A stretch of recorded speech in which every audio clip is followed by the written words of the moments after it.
지난 6월 2일에 이번 달이죠. 그러니까 지난 6월 2일이 어떤 날인지 아십니까? 혹시 기억이 안 나시면 아마 이렇게 스쳐 지나가면서 보셨던 뉴스를 보셨던 분들은 기억하시겠는데 영국 여왕 엘리자베스 2세가 즉위한 지 70년이 되는 날이었습니다.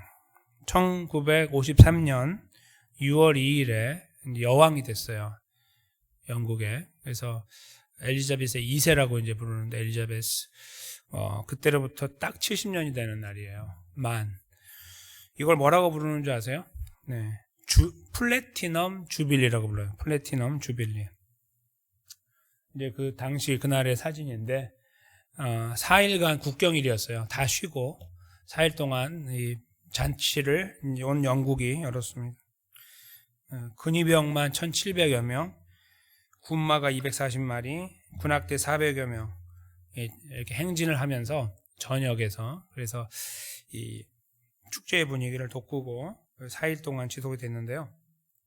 이 플래티넘 주빌리라는 말, 그 주빌리가 이제 저희가 한국말로 번역하면 희년이라고 쓰는데 기쁘다는 뜻이겠죠, 본인들도. 그래서 이제 이걸 사용하는데 이제 플래티넘 주빌리는 70년인데 60년이 지날 때는 다이아몬드 주빌리라고 부른대요. 다이아몬드 주빌리 60년 즉위를 하면 그리고 50년 즉위하면 골든 주빌리 이렇게 부른다고 합니다. 점점 비싼 거죠. 골드에서 다이아몬드, 플래티넘 이렇게 올라가는 거예요. 근데 영국 역사에는 처음이라고 그럽니다. 그러니까 70년 동안 즉위한 사람은 처음. 빅토리아 여왕보다 6년 더 즉위했다고 그래요.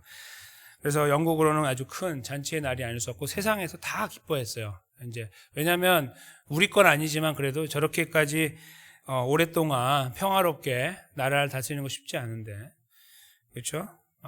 1953년이면 뭡니까? 지금 2차 세계대전 아니에요. 아직 끝나지 않은, 그렇죠? 그러니까 그 상황적으로 보면 굉장히 어수선한 상태에서 윈스턴 처칠이 이제 총리가 됐던 그때부터 해가지고 이 나라를 14명의 총리를 바꿔가면서 다스렸다는 거예요. 이렇게 이제 왔습니다. 참 기쁜 일인데요. 주빌리라고 하는 단어가 그래서 기쁨을 상징해요. 기쁠 희자를 써서 희년이라고 부르는데 기쁨의 날이다. 근데 사실은 주빌리라는 말은 세상에 있는 말이 아니고 성경밖에 없어요. 성경에만 있는 말이에요. 성경도 구약에만. 특별히 오늘 본문은 가장 정확하게 주빌리를 설명하는 부분입니다. 성경의 유일한 곳이에요. 다른 부분은 조금밖에 안 나오고 오직 여기에만 이렇게 모여서 25장에 나오는데요. 저희가 오늘 그 근원을 좀 살펴볼 것입니다.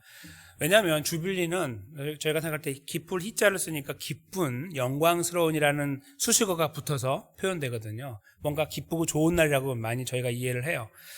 근데 과연 그런 의미만 있을까라는 생각을 먼저 해봐요. 그러면서 오늘 본문이 주는 의미를 좀 잘 헤아려 보면 그 이면에 더 깊은 의미가 있을 것이다 이제 보여집니다. 그 기대를 가지고 저희가 이 본문 속에 한번 들어가 보도록 하겠습니다.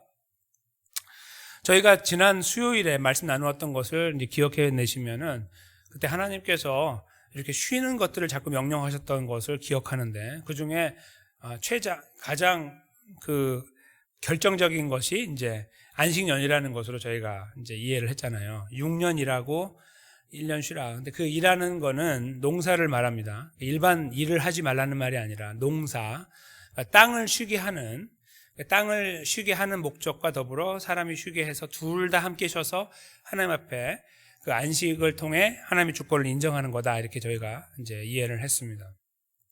근데 그때 7년째 되는 날은 어떻게 보냈는지 기억하시죠?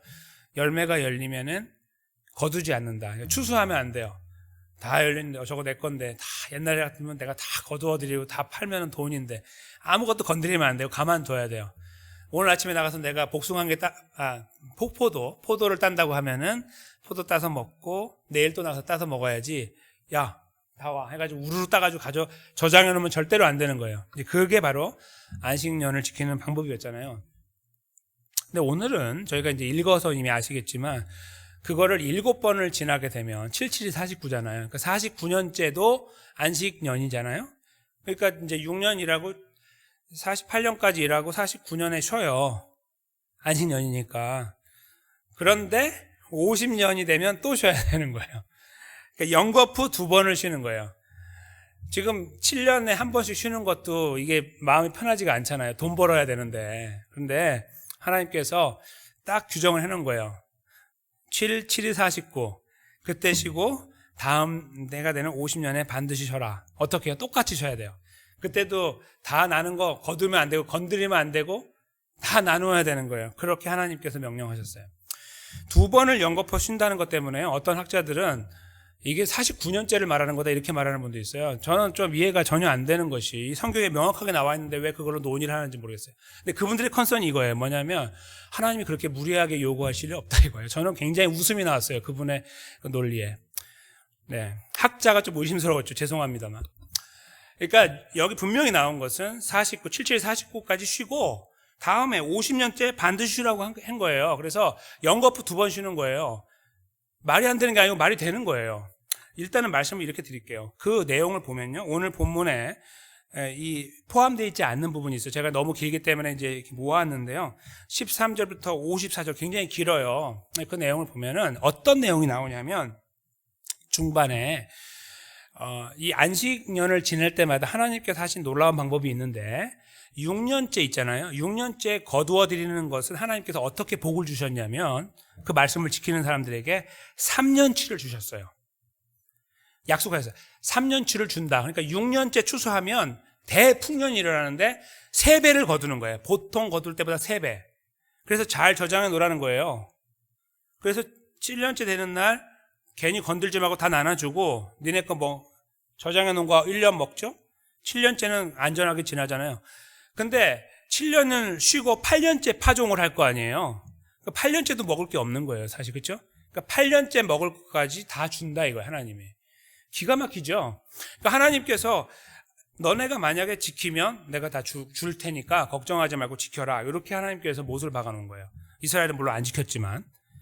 근데 그렇게 하나님 못을 박아 놓으신 이 법대로 그렇게 계속 7번을 지나온 다음에 유독 50년째 됐을 때는 걱정이 되죠. 왜냐면은 이거 잘 따져보면은 그때는 파종을 하지 않으니까 3년치를 거두어도 먹고는 있는데 그 다음에 51년째가 문제가 되잖아요. 그렇죠? 그러니까 3년은 먹어도 그 다음에가 문제가 되는 건 사실이에요. 그거에 대해서 하나님께서 어떻게 답을 주시는지 몰라요. 근데 오늘 본문은요, 이런 거예요. 이거는 먹고 사는 문제 또는 땅 문제를 뛰어넘어서 하나님의 주권의 문제인 것을 이제 설명하고 계시는 거예요. 영광스러운 게 맞아요. 왜냐하면 종들을 다 풀어주고요. 땅을 다 돌려줘요.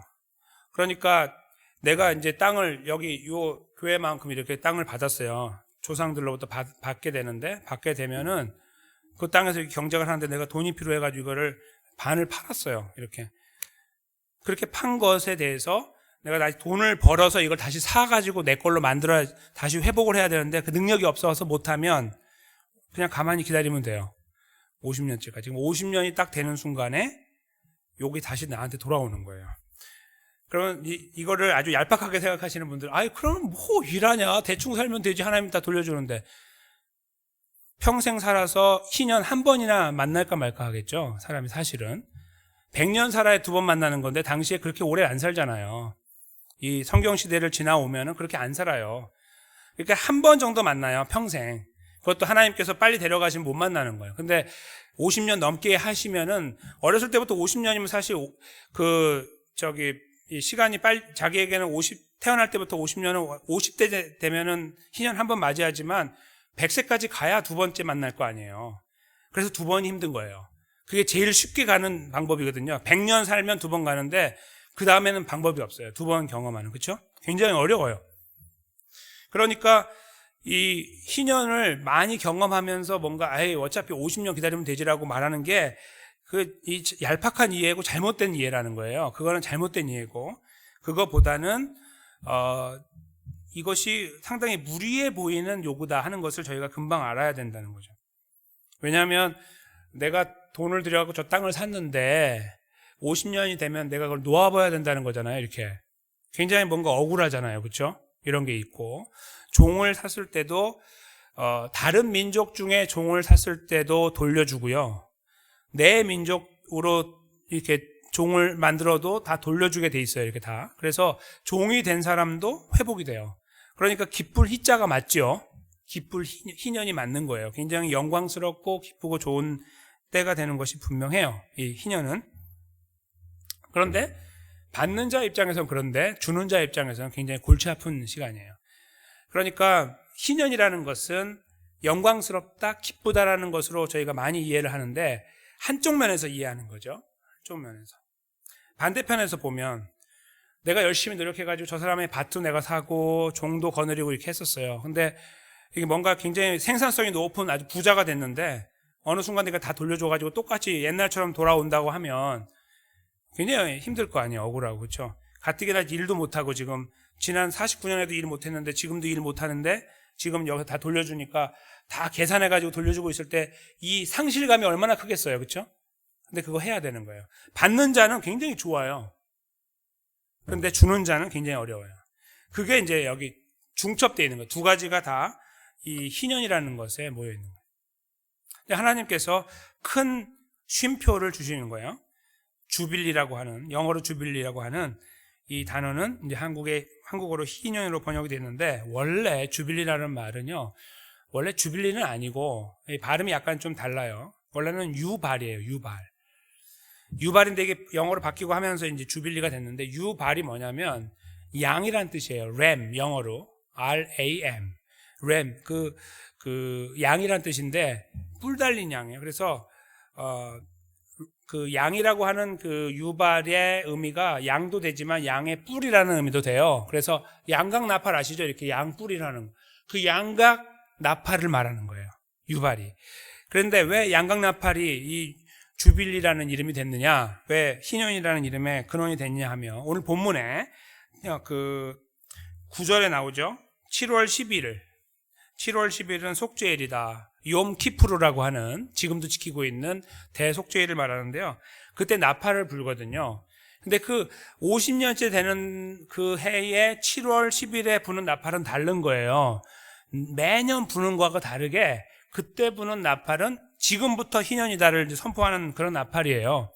그래서 그 나팔을 가지고 이름을 지은 거예요.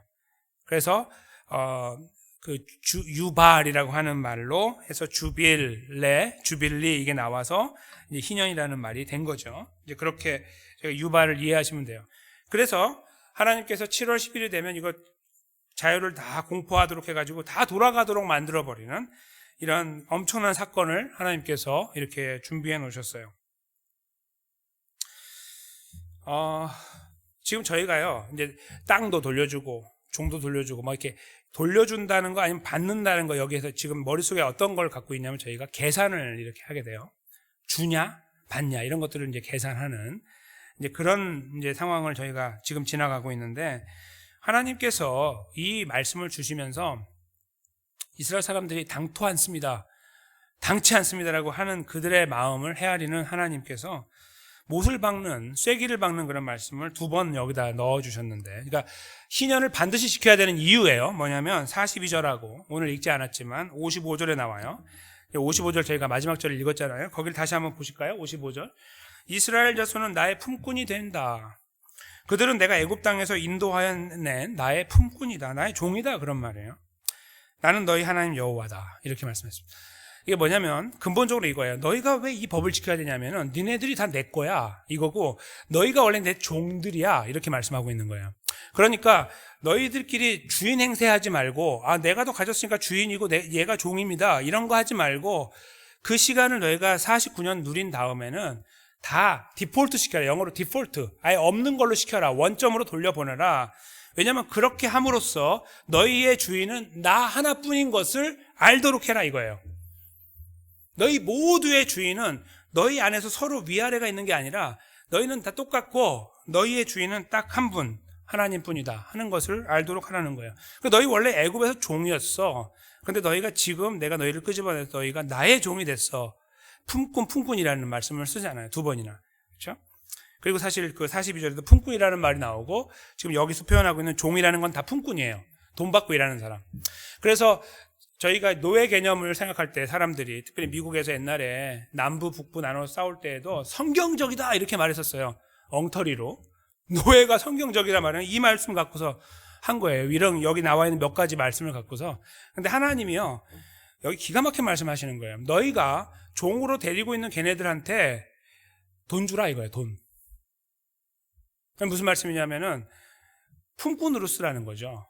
정말 그들을 너희가 필요로 해가 너희가 몸이 약하고 그래 돕는 사람이 필요하면은 그들을 서번트로 쓰기는 쓰는데 물론 50년째 다 풀어줘야 되지만 쓰는 동안에 돈 주라는 거예요.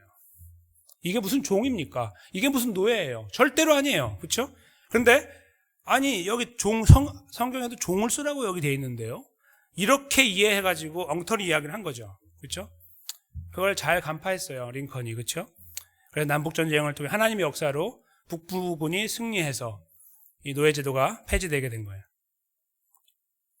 그러니까 성경 안에서의 이 흐름을 잘 이해 못하고 내용을 전체적으로 이해하지 못하면 단어 가지고 이해하면 그런 엉터리 결론에 도달하게 돼가지고 난리가 나는 거예요. 특별히 힘 있는 사람들이 그런 걸 가지고 나아가면. 여기서 하나님께서 거기 쓴 만큼 주라. 그래서 만약에 종이 벗어나고 싶으면 희년까지 계산을 해요. 지금 내가 25년 여기서 종으로 있었습니다. 근데 내가 벗어나겠습니다. 누가 나를 도와준다고 합니다. 내가 1년에 얼마 받습니까? 물어봐요. 너 1년에 10,000불 받아. 그래요? 그럼 25만 불 주겠습니다. 딱 주면은 그때부터 자유예요. 그게 여기 나와 있어요. 그러니까 희년을 기준으로 왔다 갔다 해가지고 계산해가지고 이 자유를 미리미리 사고 파는 것들이 가능하게 만들었어요. 그것도 안 되는 사람은 결국 50년 가서 자유하게 만드신 거예요. 놀라운 진리죠. 세상에 이런 법은 없습니다. 절대로 없어요. 그리고 당시에 고대 근동에 발달된 나라들도 이런 비슷한 법들을 가지고 하려고 노력했어요. 막 개선을 하고 이렇게. 그러나 이런 명시화된 법이 없어요. 이것처럼 철저하고 말도 안 되는 법은 성경뿐입니다. 왜 하나님은 이 희년 제도를 여기 넣어 놓으셔서 어떤 의미에서 그러면 일하는 사람들의 의지를 상실하게 만드는 거 아닌가라는 또 다른 잘못된 오해를 저희가 또 할 수 있게 만들어 놓으셨을까 생각할 수 있는데 하나님 여기서 아주 분명한 것을 말씀하시는 거예요. 내가 주인이다 이거예요. 너희끼리 주인 행세하고 너가 높고 너가 낮냐 그거 하는 거 할 수 있다. 일시적으로. 그러나 반드시 50년째 되는 날 희년을 지나감으로써 너희가 해야 될 것이 있다. 그게 뭐냐면 우리의 주인은 하나님입니다. 우리는 모두 하나님의 품꾼에 불과합니다라는 고백이다 이거예요. 그 고백을 하도록 그 고백 위에 이 희년을 지키도록 이 55절 말씀을 못 박아 놓으신 거예요. 이거 위에서 바라볼 수 있도록. 그런데요, 이 주빌리라고 하는 이 희년이라고 하는 것은 사실 여기에 머물러 있는 것은 아닙니다. 왜냐하면 저희는 사실 희년을 안 지키잖아요, 그렇죠? 그리고 이제 어떤 교회는 희년을 지켜야 된다고 이제 이렇게 하시는 분들도 있는데 사실은 그거는 예수 그리스도의 십자가의 죽으심과 부활을 잘 이해하지 못하기 때문에 말씀하시는 거예요. 그거는 그냥 여기 나와 있는 숫자를 50년 한번 이렇게 채워갖고 우리가 50년이 됐으니까 희년이라고 하는 그런 것을 대입하는 것은 그렇게 건강하지 않아요. 제가 볼 때는. 왜냐하면 만약에 그러려면요. 안식년도 지켜야죠. 안식년 지킬 수 있어요? 못 지키잖아요. 그런데 그 단어 하나 가지고 와가지고 이게 희년입니다. 이런 거는 굉장히 뭔가 이렇게 대단해 보이고 뭔가 성경적으로 보이는 거예요. 사실은 위선이에요. 잘못하면. 건강하지 않은 어프로치고요. 그거보다는요. 그냥 매일 똑바로 사시면 되는 거예요. 그게 진짜예요. 50년이 중요한 게 아니고. 그런데 그러니까 저희가 안식년을 지키지 못하면서 이 말씀대로 다 하면서 희년을 찾으면 it's okay. 합시다. 한번 해봅시다. 전부 다 7년 때는 다 쉬고 막 이렇게 하면서 근데 안 하고 그건 하나도 지키지 않다 갑자기 희년을 지켜야 됩니다. 이렇게 말하는 거는 넌센스라는 거예요. 그리고 그 진짜 의미를 발견하지 못하는 처사예요. 그러니까 영광스러운 뭔가 거기에만 매료당하고 있는 거예요. 아까 말씀드렸잖아요. 받는 자는 좋거든요.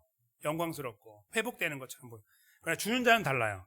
주는 자가 안 주고 싶잖아요. 줘야 되거든요. 그 모양이 두 가지가 같이 접목이 되는 그런 희년을 준비할 수 있습니까? 못해요, 저희. 못합니다.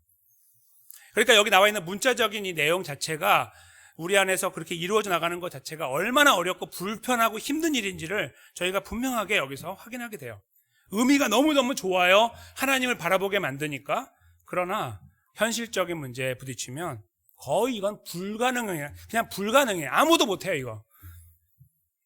그런 가운데 있는 말씀을 왜 주셨냐 이거예요. 예수님께서 이 땅에 오셨을 때에 제가 여기 적어드린 이제 말씀이 있는데요. 누가복음 4장 18절 말씀을 공생애를 시작할 때 가장 먼저 읽으셨어요. 이사야 말씀인데요. 이 말씀을 한번 저희가 봅시다. 보시면 이제 제가 읽겠습니다. 주의 성령이 내게 임하셨으니 이는 가난한 자에게 복음을 전하게 하시려고 내게 기름을 부으시고 나를 보내사 포로된 자에게 자유를 눈먼 자에게 다시 보게 함을 전파하며 눌린 자를 자유케 하고. 아멘. 이 말씀을 읽고 나서 이 말씀이 이루어졌다고 말씀했을 때 사람들이 난리가 났거든요. 이 말씀이 이루어진 거예요. 예수님이 이것 때문에 오신 거예요. 거기 자유가 2번 나오죠. 포로된 자에게 자유, 눌린 자의 자유. 이 영적인 부분을 말하는 거죠. 어떤 정치적인 상황적인 문제가 아니라 영적으로 사탄의 지배를 받고 있는 자들, 그러나 하나님의 백성으로 선택된 자들을 구원하기 위한 하나님의 구원의 통로로 예수님이 이 땅에 오셨음을 예수님 스스로가 이사야 말씀을 통해 선포하고 계시는 거였습니다. 여기 보면 자유라는 표현이 나옵니다. 이 자유가 사실 오늘 여기에서 확정되어진 주빌리라는 이 의미하고 맞닿아 있습니다. 예수님이 이 땅에 오신 것은 그래서 영적인 이 의미에서 육체적인 어떤 주빌리를 만들어 나가기 위해 오신 것이 아니라 영적인 주빌리, 즉 죄와 사망 가운데 그 종의 자리에 있던 자들을 끄집어내서 하나님 백성의 자리에 진정한 자유인으로 만드시기 위하여, 구원받아 하나님 백성의 자리에 세우시기 위하여 오셨다는 것이에요. 그러니까 이 희년을 저희가 이렇게 들여다보면 어떤 것이 보이냐면 이 환희스럽고 너무 영광스러운 그 희년이 저희들에게 뭔가 아무런 가치를 지불하지도 않는, 대가를 지불하지도 않는데 거저 주어지는 은혜를 보게 되는 거죠. 희년에는 아무것도 돈 내지 않아도 다 받으니까 다 해결되는 거죠. 바로 이 역사가 하나님께서 이루실 구원의 역사임을 미리 말씀하신 거예요. 희년을 통해서. 희년이라는 이 이야기를 저희가 이렇게 생각하다 보면 그냥 딱 이렇게 되는 거예요. 그게 뭐예요? 바로 예수 그리스도께서 우리를 십자가에 돌아가시고 부활하셔서 우리를 구원하신 사건이 떠오른다는 거예요. 희년은 바로 예수의 십자가 부활을 통해 이루신 구원의 완성된 구원을 포인트하고 있는 것입니다.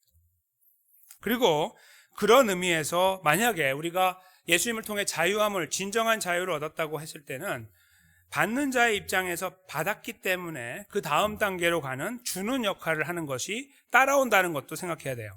진정으로 희년을 생각하고 그 안에서 구원의 은혜를 고백할 수 있는 사람이라고 하면 말입니다. 그 진리를 잘 알고 있던 사도 바울은 갈라디아 교회 성도들에게 편지를 통해서 이 말씀을 영감으로 기록합니다. 바로 갈라디아서 5장 13절입니다. 이 부분은 저희가 한 목소리로 읽도록 하겠습니다. 시작. 형제들아, 너희가 자유를 위하여 부르심을 입었으나 그러나 그 자유로 육체의 기회를 삼지 말고 오직 사랑으로 서로 종노릇하라. 아멘. 네. 진실로 예수님의 십자가 부활로 자유함을 얻은, 죄와 사망에서 자유함을 얻은 사람이라고 하면, 그걸 진실로 고백하고 있는 사람이라고 하면 이 사람이 성장하는 가운데 다음 단계로 나가서 이루어야 되는 그 다음 스텝이 뭐냐면 바로 종노릇이라는 거예요. 그러니까 희년을 통해서 이 하나님의 풍성함을 맛보고 은혜를 경험하잖아요.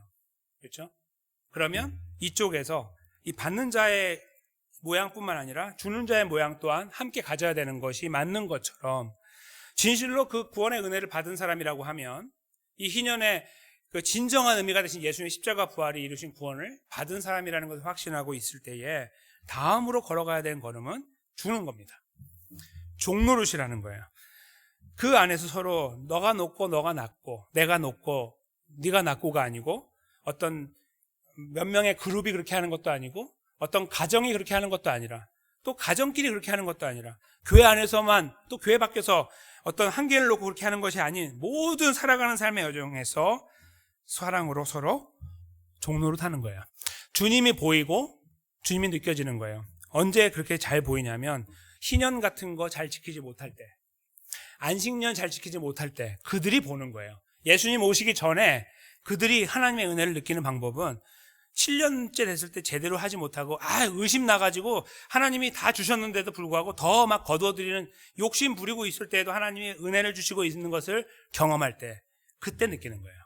그것도 모르고 뭐 아무렇지도 않네, 뭐 다 거둬들여, 뭐 하나님이 벌 주시지도 않네, 이렇게 가는 사람은 아무것도 아닌 거예요. 진짜 그거는 바닥이죠. 그렇죠? 그걸 하면서 그나마 양심이 있어갖고 하나님 죄송합니다 이거 하면서 그래도 거두어드리고 있는데도 불구하고 하나님 벌하지 않는 것을 경험할 때 오는 은혜가 있는 거예요. 야, 내가 이렇게 부족한데 하나님이 내 생명을 연장하시고 우리 나라를 연장하고 계시는구나. 이스라엘 백성들은 그거를 수도 없이 경험했을 거 아니에요. 왜냐하면 그렇게 잘 안 지켰거든요. 역사 속에 거의 없어요, 기록이. 이 성경에도 보면 이걸 지켜나갔다, 희년을 지켰다, 거의 한 손가락으로 셀 정도에 거의 안 나온다고 생각하시면 돼요. 몇 번 안 되거든요, 희년이. 그 정도로 그 안에서 역사적으로 이대로 살으라고 하는 하나님의 말씀에 순종하지 않아요. 근데 그 모양을 저희가 그대로 답습하고 있죠. 예수 그리스도 안에서 구원받은 우리들도 매일매일 삶에서, 일주일의 삶 속에서, 한 달의 삶, 1년의 삶, 5년, 10년의 삶에서 경험합니다. 하나님을 나의 주인으로 고백합니다 라고 말하고, 인정합니다라고 말하고 삽니다. 실제로 인정하죠, 저희들의 믿음으로. 그렇죠? 하나님은 나의 주인입니다, 나의 생명의 주인이십니다, 소유권자 되십니다라고 고백하나 저희들 삶의 현장으로 내려와서 보면 입으로는 우리 희년 같은 거 이렇게 하고 있는지 모르나 삶에서는 아무것도 현장에 나타나지 않아요. 그럴 수 있다는 거예요.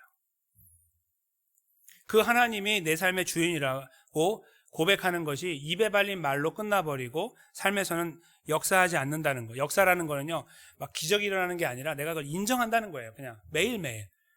그게 그렇게 어려워요. 그렇죠?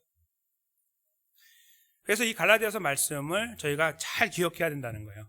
자유함을 받았으니까 그걸로 방종하지 말고 자유함을 가지고 이 서로 종로로 타는 모양으로, 그렇죠? 섬기는 모양으로 그렇게 살아가야 된다는 거예요. 그게 그리스도의 삶의 하나의 모양이기 때문에 그래요. 예수님이 우리를 위해 이 땅에 오시고 종로로 타시고 십자가에 돌아가셨기 때문이죠. 진실로 예수님이 우리의 주인이고 구원자임을 고백한다면 이 그림을 매일매일 확인해야 되는 거죠. 우리가 그리로 잘 못 가도 그걸 확인을 해야 돼요.